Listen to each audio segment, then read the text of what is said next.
Welcome back to our series on computational astrophysics. I'm Daniel Price, Associate Professor here at Monash University.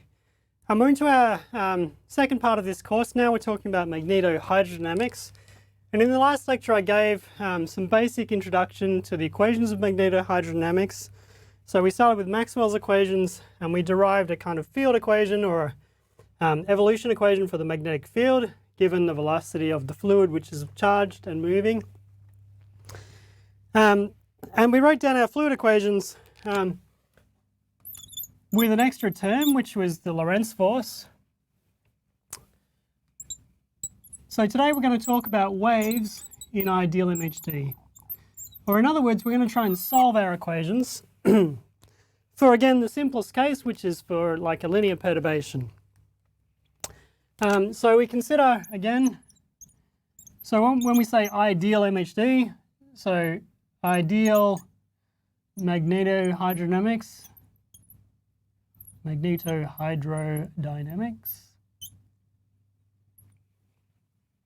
or let's consider the equations of. Now, if you recall, at the last lecture we derived these. So we have conservation of mass, which is minus rho div v. We have conservation of momentum, which is a minus pressure gradient on density plus. Now we have a J cross B, but if you remember from Ampere's law that curl of B is mu naught J, that's one of our Maxwell's equations. So we can write our J cross B term as a curl of B cross B on mu naught rho. And we have our energy equation, which isn't affected by the magnetic field, so that's still just P to V work. So magnetic fields don't change our thermodynamics. So that's simply the first law of thermodynamics. And then we have, actually we're not going to need to consider that for this. We won't need the energy equation. We can simply assume some relation between the pressure perturbation and the density perturbation. We don't need to specify what that is. So we can simply skip straight to the magnetic evolution equation. So this is our field equation, the thing we derived in the last lecture. So this simply gives us a B dot grad V minus B divergence of velocity. Okay, so these are our equations of MHD, and don't forget we also have that little nasty Maxwell equation, div B equals 0. And we're going to have to, this one's going to come in a little bit. So things where we expand this kind of thing out, we're going to get some terms involving div B, for example. And we'll see later on, but these terms do become a little bit important later on. So now it's just exactly the same procedure as what we did for the usual fluid equations. So we did this procedure for that part of the equations without these extra terms. So we just have to perturb these equations with what we call a linear perturbation. And then we have to linearize our equations and clean up the mess and find some kind of dispersion relation. So that's our goal this lecture. So let's perturb the fluid variables around some constant initial state. Sorry, my writing's a bit small.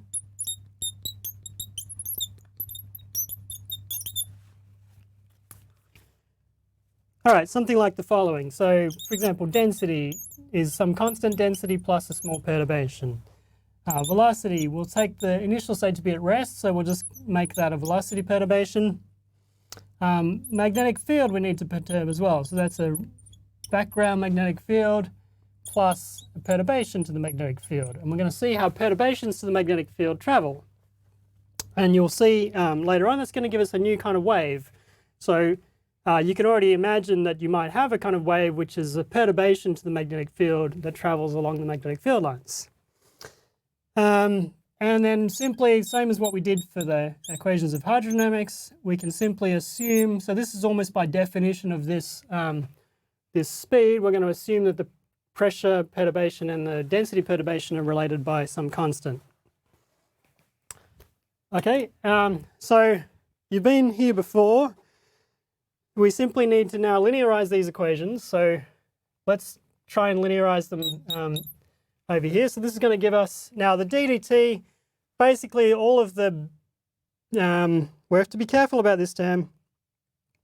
No, basically always the v dot grad term is going to be nonlinear in these equations. So that becomes a partial d delta rho dt. This one's going to give us a v dot grad v, and the only that's going to be nonlinear. This is going to give us a v dot grad b. So we're going to get a v dot grad b naught, but that's 0, and a b dot grad v naught, that's 0.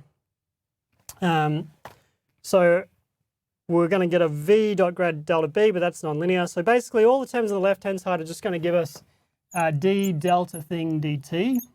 So when we linearize the left-hand side. And the right-hand side is going to, so this one's exactly the same as it was previously. So it's just going to be a divergence of delta v.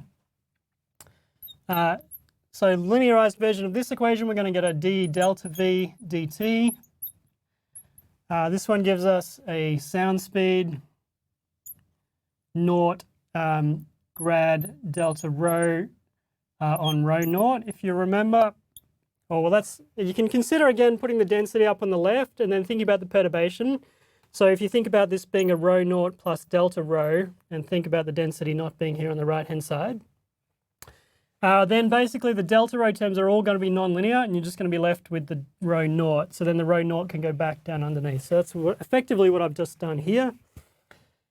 Now this term's a bit more of a mess, but I'm going to have only one of these is going to be a delta b. This is going to be a b naught plus delta b. But I'm going to get, so the only non-zero term that's going to be left here is going to be a curl of delta b cross b naught divided by mu naught. So mu naught's just the permeability of free space, that's just a constant. Now this equation, so again the left-hand side is just going to be the d delta b dt. This one's going to give us, so v naught is obviously 0, so that's going to give us a b naught dot grad b naught dot grad delta v. This is going to be a b naught div delta v as well. So b naught div dot delta v. Okay. Well, you can put a brackets around that if you like. That's a dot product. All right, so those are our linearized equations now. So that's just the same as before. So we can take this linearized set of equations and then we just play the same game. So we assume perturbations that are in the form of waves. So they need to be of the form same as before. So we, just like we did for the equations of hydrodynamics, we say it's e to the I k, let's keep this vector. So you could do it in one dimension if you wanted to keep it simple. We'll just keep the vectors here because it's easier to keep it general. Delta v, actually you're going to lose some waves if you do it in one dimension, is some v e to the I. So there's an amplitude for each direction essentially. So this is a v e to the I k dot x minus omega t. And then what do we have? We have a delta b. Now this amplitude is a constant, so it's 3 constants in the case of a vector. So they will call this a little b for the magnetic field.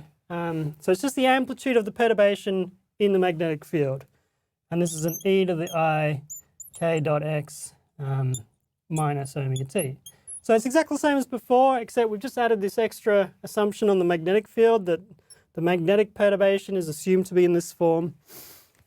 And then we can go and take these equations and shove these into them. So we now just need to substitute those into here and to clean up the mess on the left-hand side. So let's do that. So we've linearized our equations, we've taken, we've assumed our perturbations in the form of waves. And now we're going to try and derive a dispersion relation so we can see what kind of speeds these waves travel at, for example, how many waves we've got. So remember our dispersion relation for hydrodynamics, we had something like omega as sound speed squared times k squared. So there's basically 2 waves. There's a forward traveling sound wave and a backwards traveling sound wave. Right, so let's see what's going to be different in this case. So now, putting this into here, so if you take a time derivative of this thing, you're going to get a minus I omega t. When you take a spatial gradient, you're going to get a I k delta rho with a k out the front. So you're going to get, well, so I'll do the first one for you. For example, you get a minus I omega, the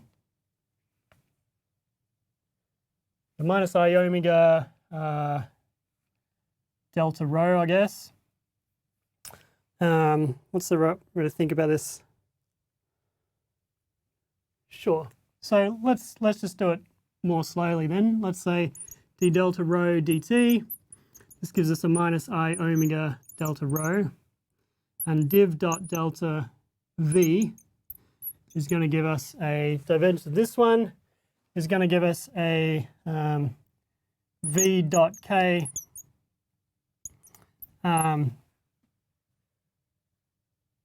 the other k is loose, times I delta, well, let's, instead of write the delta rho, that's going to be a d e to the I kx k dot x minus omega t. And that's an I e to the I k dot x minus omega t. And so therefore we're going to get, we can write it in the following form, which is basically that minus omega d equals, so we can cancel the I and the e to the I and the I to the e to the I from both sides. So let's get a rho naught minus rho naught v dot k. Yep, so hopefully that makes sense. So our first equation simply becomes this. So we get minus omega d equals rho naught v dot k. So this is not something we can solve yet. So our second equation's same procedure, just a bit longer. So we get a, so this is 1, 2, and this is 3. So this is 1 gives, now number 2 gives us the following. So we get a minus omega v. That's the left-hand side term. This is going to give us, that should be a sound speed squared, sorry. Gives us a minus sound speed squared, well, sound speed naught squared, but that's the 0th order term. Now the gradient here is going to give us a d and a k to give the vector. So a gradient has to be a vector, so the vector must be the k here, and divided by a rho naught. That's that one.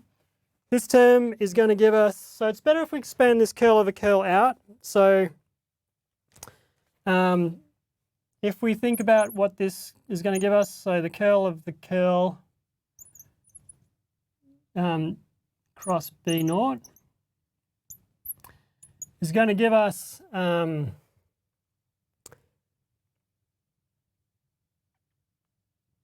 well, it's like a b naught dot grad delta b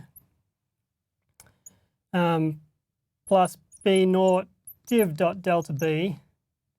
And the other two terms are going to involve grads of, the other two terms are going to involve grads of the b naught, which is 0. So we only get these two terms when we expand this curl of a curl into its 4 terms. 2 of those terms are going to be 0. So this is going to give us minus 1 on mu naught. There's a rho missing here. There's a rho naught missing here. Mu naught rho naught.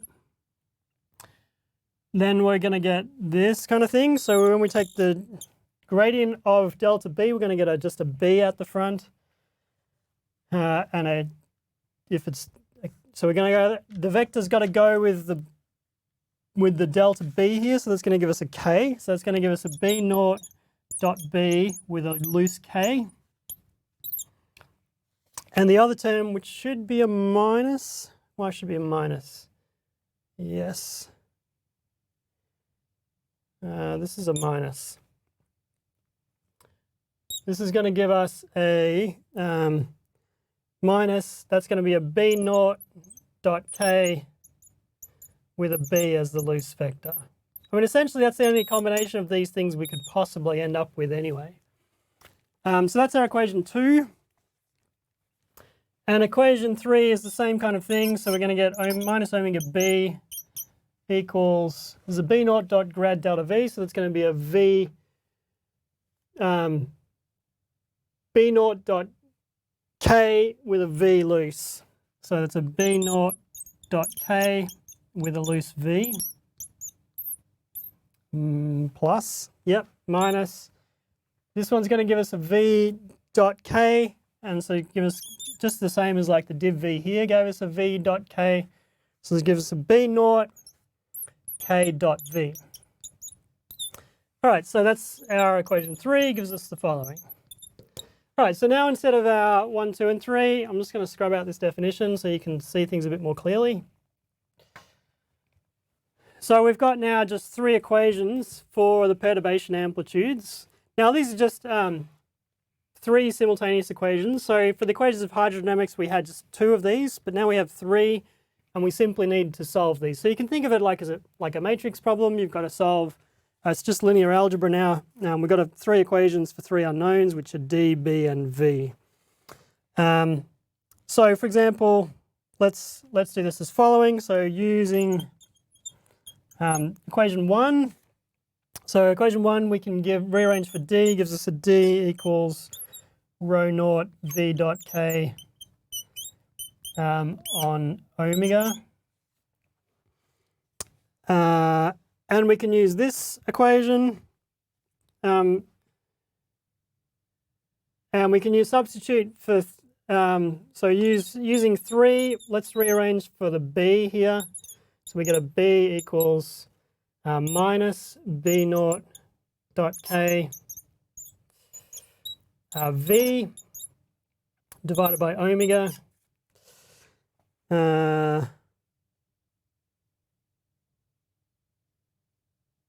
Yep. Does this help us? Yep, it's going to come here.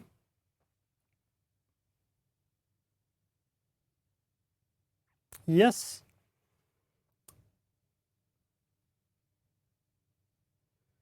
And that going to give us, so then we get a minus, so a plus b naught k dot v. That's a b naught's a vector, sorry. Divided by omega again. So we've got an expression for b and an expression for d. So now all we have to do is substitute these into this equation, and we've got our expression for, should be able to derive a dispersion relation, or at least a solution for the velocity amplitude. Okay, so sub these into 2, and we get, now it's helpful if we multiply by omega so we can get rid of this term and this term on the bottom here. So if we multiply everything through by omega, let's multiply through everything by minus omega, so times by minus omega. We're going to get an omega squared v equals. All right, it's going to get a little bit long. So this term, so we've times by a minus omega, and now the d is equal to this stuff. So we've got a sound speed naught squared d, but the d is now a v dot k, and the rho naughts cancel. So that's that term, and a k is still loose. So that's that k there. Just come down to here. So that's the first term. Second term gives us, now that's a plus at the front now.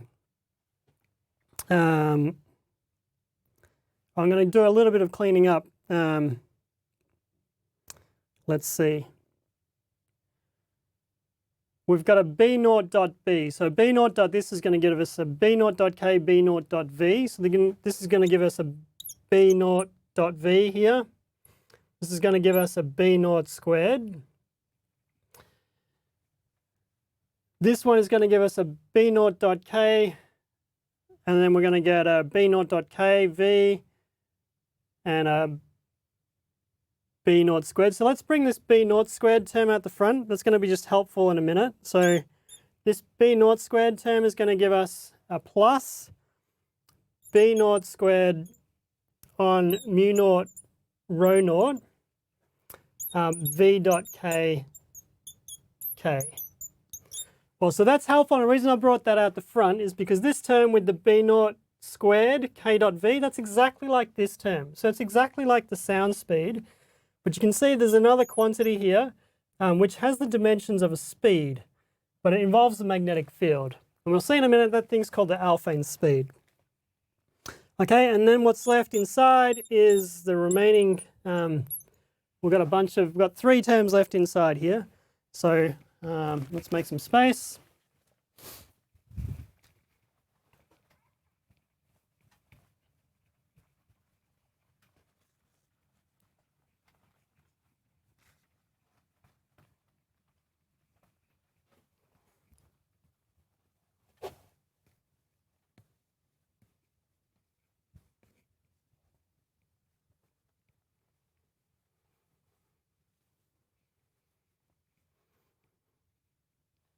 All right, so what's left inside? All right, we've got a k dot v. We've got a b naught dot k v dot k. So we're going to get a b naught dot v with a loose k. So the first term is going to give us minus b naught dot v, b naught dot k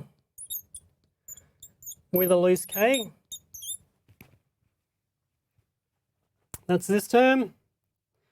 The second term here is going to give us, well, we've done the b naught squared, so that's gone. So the second term here is going to give us b naught dot k squared b dot v. So we've got a plus b naught dot k squared v. Sorry, I'm going slant ways here. And then this last term is going to give us a, this is going to give us a b naught dot b, b naught dot k. So this is going to give us a minus b naught loose.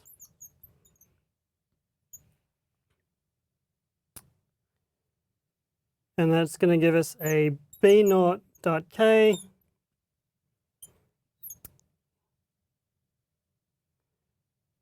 v dot k. And we're still on the board, just about. All right, so we're nearly there. I'm going to make myself a little bit more space. Actually, I'm going to come back at the top just so it's a bit neater.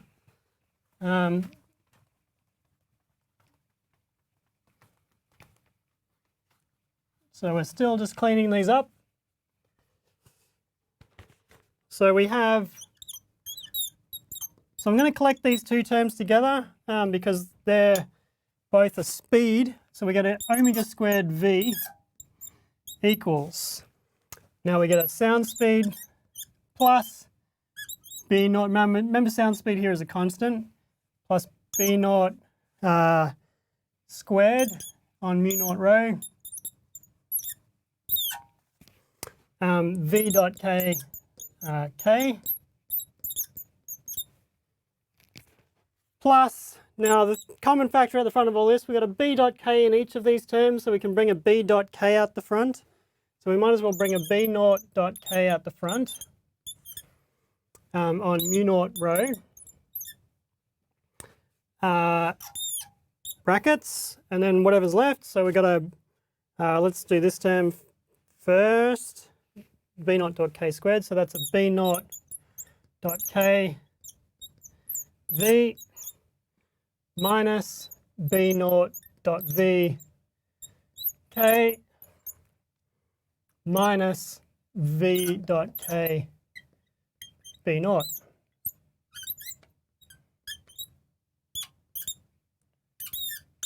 Okay, so this is a kind of dispersion relation now. We've got some distance left to run still, because we still have to get this to a solution for omega. All right, but we're getting closer. So stay with me and we're going to get there and then you're going to see the physics. But already you can see some of the physics. So you can see that our speed is now not just a sound speed. We've got a sound speed plus an alphane speed. So this is named after Hannes Alphane, who actually I'm pretty sure won the Nobel Prize in Physics for basically inventing MHD in the 1950s or 1940s. And he applied it to the sun and just simply worked out the speed of these waves for the sun and showed that it matched some of the timescales that we observe on the surface of the sun. So showing essentially that the sun is a magnetic object. So we want to solve for the wave speed now. So this is a dispersion relation for ideal MHD. So we want to solve for the wave speed. So we want some, whatever that speed is. Now this is a different v to this one. So our wave speed is going to be simply, well, the square of the wave speed will be the omega squared over the k squared. So we need to divide omega by k squared. But we still got a problem because we've got this b naught dot v term. We need to get this v left over on the left-hand side. So let's try and eliminate the b dot v term. Eliminate the b naught dot v term using the following. So let's just dot this with a b naught. So we get an omega squared v dot b naught equals. Now, we get a whole lot of this stuff. So we get, this is sound speed squared plus, now I'm going to call this the alphane speed squared. So I've just defined that. So v alphane speed squared is by definition the b naught squared over mu naught rho, or rho naught if you like. What have we got left? This is a v dot k and this is a b naught dot k. So we've dotted it with the b naught. What do we get here? We get a b naught dot k. So we get a plus b naught dot k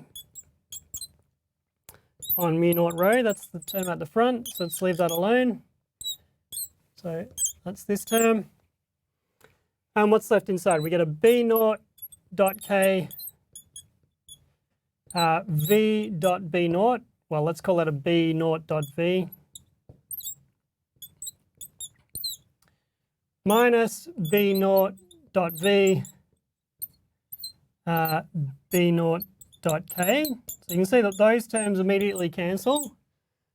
Minus this term, which is a v dot k b naught squared. Okay, so this gives us equals. Now, the other thing is here that this term is a b dot k v dot k, and that cancels with that term. So we simply get that this is equal to a sound speed v dot k b naught dot k. All right, so that's good because now we can simply say that therefore b naught dot v is that stuff divided by omega squared. And that can go back on wherever it was. That can now get substituted back up here, which is into there. All right, so therefore, we have the following. And now all we have is omega squared v is sound speed squared plus alphane speed squared v dot k, k. That's this term.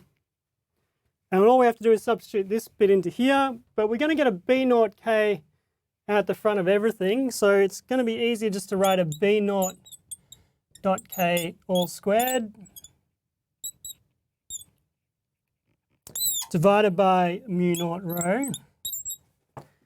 And then what's going to be left inside? So this is just giving us a v minus sound speed squared. So now we're substituting this term here.